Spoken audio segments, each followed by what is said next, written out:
Hello dear students, in the fourth and final part of the topic of sexual reproduction in flowering plants under the unit reproduction, we will cover double fertilization, post-fertilization structures and events like development of endosperm and embryo, formation of seeds in the fruits, parthenocarpic fruits and the process of apomixis and polyembryony. In the third part of this chapter, we have already discussed the process of pollination and its kinds, pollen-pistil interaction and artificial hybridization. We close the third episode with a point to think about. Let us discuss it first. The point was, what is vivipary in plants? The answer is that in plants, vivipary is the condition where the embryo or the young plant within the seed grows first to break through the seed coat, then out of the fruit wall, while still attached to the parent plant. This condition is commonly found in mangroves, which grow in saline coastal sediment habitats. So dear students, now let us start with the next part of the topic, sexual reproduction in plants. Now let us discuss the process of double fertilization. After entering one of the synergids, the pollen tube releases the two male gametes into the cytoplasm of the synergid. One of the male gametes moves towards the egg cell and fuses with the nucleus, in this way completing the syngamy. This results in the formation of a diploid cell, the zygote. The other male gamete moves towards the two polar nuclei located in the central cell and fuses with them to produce a triploid primary endosperm nucleus. You can observe a fertilized embryo sac showing zygote and primary endosperm nucleus in this diagram. Students, because this process of producing a triploid primary endosperm nucleus involves the fusion of three haploid nuclei, it is termed triple fusion. Since two types of fusions, syngamy and triple fusion, take place in an embryo sac, the phenomenon is termed as double fertilization, an event unique to flowering plants. The central cell after triple fusion becomes the primary endosperm cell and develops into the endosperm, while the zygote develops into an embryo. The next point for discussion is post-fertilization, structures and events. Students, after double fertilization, events of endosperm and embryo development, maturation of ovules into seeds and ovary into fruit are collectively termed as post-fertilization events. First, let us discuss the development of the endosperm. Endosperm development happens before the embryo development. The primary endosperm cell divides repeatedly and forms a triploid endosperm tissue. The cells of this tissue are filled with reserve food materials and are used for the nutrition of the developing embryo. In the most common type of endosperm development, the primary endosperm nucleus undergoes successive nuclear divisions to give rise to free nuclei. This stage of endosperm development is called free nuclear endosperm. Subsequently, cell wall formation occurs and the endosperm becomes cellular. The number of free nuclei formed before cellularization varies greatly. Dear students, the coconut water from tender coconut that you are familiar with is an example of free nuclear endosperm, which is made up of thousands of nuclei, and the surrounding white kernel is the cellular endosperm. Endosperm may either be completely consumed by the developing embryo, as it is found in pea, groundnut, beans, etc., before seed maturation, or it may persist in the mature seeds as found in castor and coconut and be used up during seed germination. Students, for having a better idea, you can split open some seeds of castor, peas, beans, groundnut, fruit of coconut, and you can look for endosperm in each case. Find out whether the endosperm is persistent in cereals like wheat, rice and maize or not. Now, let us discuss the embryo. Embryo develops at the micropylar end of the embryo sac, where the zygote is situated. Most zygotes divide only after certain amount of endosperm is formed. This is an adaptation to provide assured nutrition to the developing embryo. Though the seeds differ greatly, the early stages of embryo development, which is called embryogeny, are similar in both monocotyledons and dicotyledons. Here in this figure, you can observe the stages of embryogeny in a dicotyledonous embryo. The zygote gives rise to the proembryo and subsequently to the globular, heart-shaped and mature embryo. A typical dicotyledonous embryo, which is shown in this diagram, consists of an embryonal axis and two cotyledons. The portion of embryonal axis above the level of cotyledons is the epicotyle, which terminates with the plumule or stem tip. The cylindrical portion below the level of cotyledons is hypocotyle, that terminates at its lower end in the radicle or root tip. The root tip is covered with a root cap. Embryos of monocotyledons possess only one cotyledon. You can observe this in the longitudinal section of an embryo of grass in this diagram. In the grass family, the cotyledons is called scutellum, that is situated towards the lateral side of the embryonal axis.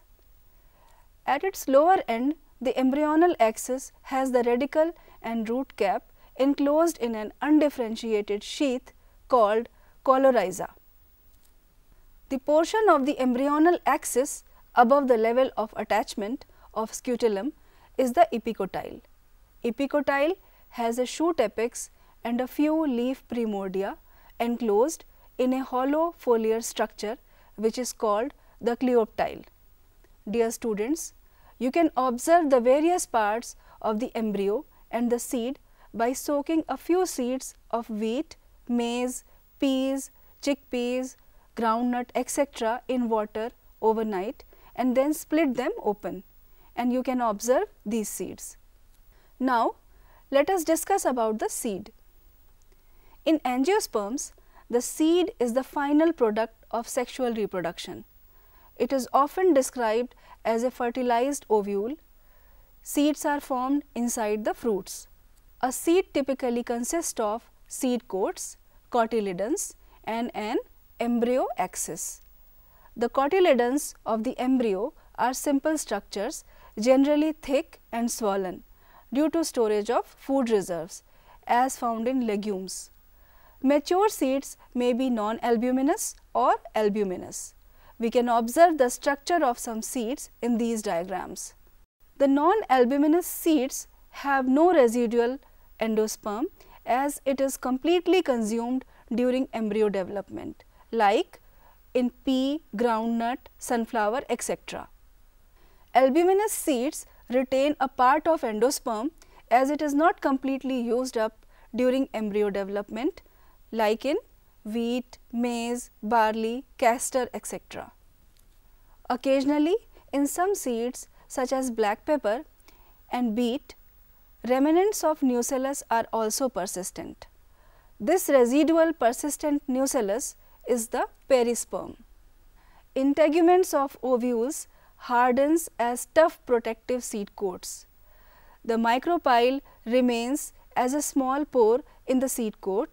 This facilitates entry of oxygen and water into the seed during germination. As the seed matures, its water content is reduced and seeds become relatively dry with only 10 to 15% moisture by mass. The general metabolic activity of the embryo slows down.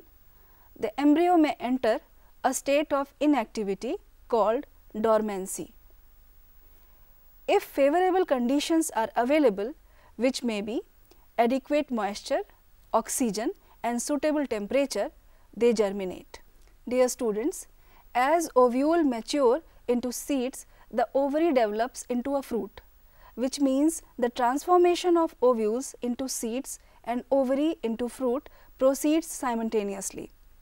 The wall of the ovary develops into the wall of fruit called the pericarp. The fruits may be fleshy as in guava orange, mango, etc., or may be dry as in groundnut and mustard, etc. Many fruits have evolved mechanisms for dispersal of seeds. In most plants, by the time the fruit develops from the ovary, other floral parts degenerate and fall off. However, in a few species such as apple, strawberry, cashew, etc., the thalamus also contribute to fruit formation. Such fruits are called false fruits. We can observe the sections of false fruit of apple and strawberry in this diagram. Most fruits, however, develop only from the ovary and are called true fruits. Although in most of the species, fruits are the result of fertilization, but there are few species in which fruits develop without fertilization. Such fruits are called parthenocarpic fruits. Banana is one such example. Parthenocarpy can be induced through the application of growth hormones, and the fruits developed by parthenocarpy are seedless. Seeds offer several advantages to angiosperms. Firstly, since reproductive processes such as pollination and fertilization are independent of water, seed formation is more dependable. Also, seeds have better adaptive strategies for dispersal to new habitats and help the species to colonize in other areas. As seeds have sufficient food reserves, young seedlings are nourished until they are capable of photosynthesis on their own. The hard seed coat provides protection to the young embryo. Being products of sexual reproduction, they generate new genetic combinations leading to variations. Dear students, seed is the basis of our agriculture. Dehydration and dormancy of mature seeds are crucial for storage of seeds, which can be used as food throughout the year and also to raise crop in the next season. The period of the seeds remaining alive after dispersal varies greatly. In a few species, the seeds lose viability within a few months. Seeds of a large number of species live for several years. Some seeds can remain alive for hundreds of years. Students, finally let us discuss apomixis and polyembryony. Although seeds in general are the products of fertilization, a few flowering plants such as some species of Asteraceae and grasses have evolved a special mechanism to produce seeds without fertilization. This process is called apomixis. Thus, apomixis is a form of asexual reproduction that mimics sexual reproduction. Students, in some species, the diploid egg cell is formed without reduction division and develops into the embryo without fertilization. More often, as in many citrus and mango varieties, some of the nucellar cells surrounding the embryo sac start dividing, protrude into the embryo sac and develop into the embryos. In such species, each ovule contains many embryos. Occurrence of more than one embryo in a seed is referred as polyembryony. Hybrid varieties of several of our food and vegetable crops are being extensively cultivated. Cultivation of hybrids has tremendously increased productivity. One of the problems of hybrids is that hybrid seeds have to be produced every year. If the seeds collected from hybrids are sown, the plants in the progeny will segregate and do not maintain hybrid characters.